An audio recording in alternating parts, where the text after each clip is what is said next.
Well, here's an update on the progress so far. I just finished using the 80 grit. I'm finished with the 80 grit. I'm moving on to 220. And you can see it's taken a lot of the gloss, pretty much all of the gloss out of the paint. This is still kind of glossy.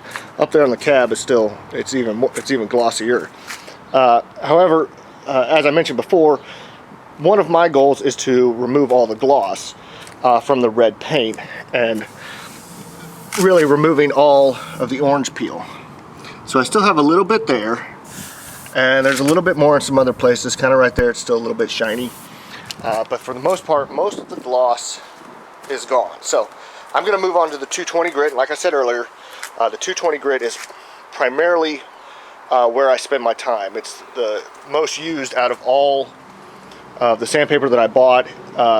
It's gritty enough that you remove enough material that you're not going to sit here and spend a lot of time working on it, but it's still light enough that you have a lot of control, and if you're careful, you won't burn through some of those corners as easily as you could. So one other thing that you need to buy when you go get your sandpaper, you need a lot of paper towels, because really the only way to gauge your progress as far as removing the gloss is to dry it off.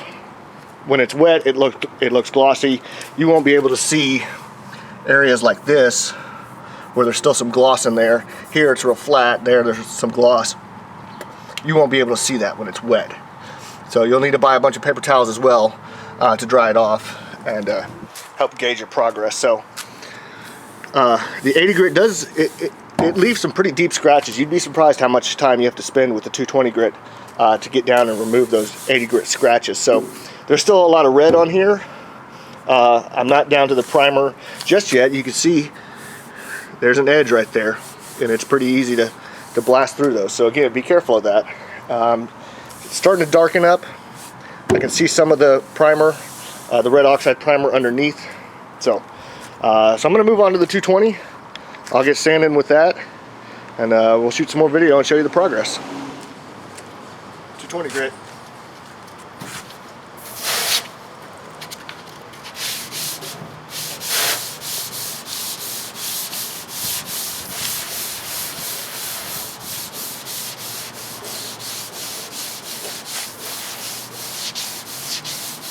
Okay, another quick little update on the progress that I made sanding on the fender. I'm pretty well finished with the work on this fender. I'm going to pull it off. That's why I got the ramps out here. I'm going to move the truck over a little bit and drive it up on the ramps to get underneath to get the fender off and the step off so that I can work. One, put all this on a set of sawhorses, make it easier for me, easier on my back, easier on my joints and everything else, and just quite frankly easier to sand. It'll also make it considerably easier to get in here on the side of the bed to sand that down as well.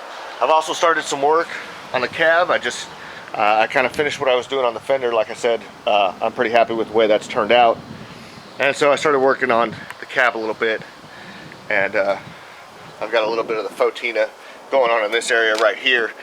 This whole kind of swoop area along the side of the truck, the style line on the side of the truck, this is all going to be pretty well sanded down through to the primer and even to some of the base metal, which I had a change of thought, and I probably will let some of that base metal rust up a little bit just to give it a little more texture, a little more realistic feel to it.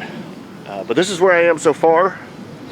And so I'm going to move the truck around. I'm going to get both fenders and steps off the bed. This side's, the driver's side's easy. The passenger side sucks because the gas tank is tucked up tight under there to the steps. So there's a few bolts that are really, really difficult to get to with the tank in there. But I'll get those out. So let me get everything situated, and then we'll shoot some more video here in a little bit. Just another progress update. As you can see, I got the fender and the step off the truck, just sitting over there on the little workbench, and I've got the bedside sanded in pretty well. There's a few little spots where there's some orange peel and there's still some gloss, but I'm not going to worry about that right now. I'm kind of changing the direction of my plan, not with the outcome. I'm just going to start scrubbing on this thing with 220 grit. You can see I've already worked on the door. I've got the door handle off, I've got the side mirror off, and the lock cylinder out of there. And I'm just gonna start scrubbing pretty much on the whole truck with the 220 and try and get the majority of the gloss removed from the truck. And then I'll come back, because there are some areas, say, tight in here where you can still see some gloss. I'll come back and I'll deal with these areas later on. But I'm gonna start just taking all the gloss out of the paint and then start doing the Fauxtina work, where it would be very, very weather beaten, similar to that, all along here and wherever else I decide to really sand through the paint. So just wanted to give you an update on this. Still coming along. It's a lot of work. It's 100-something degrees out here.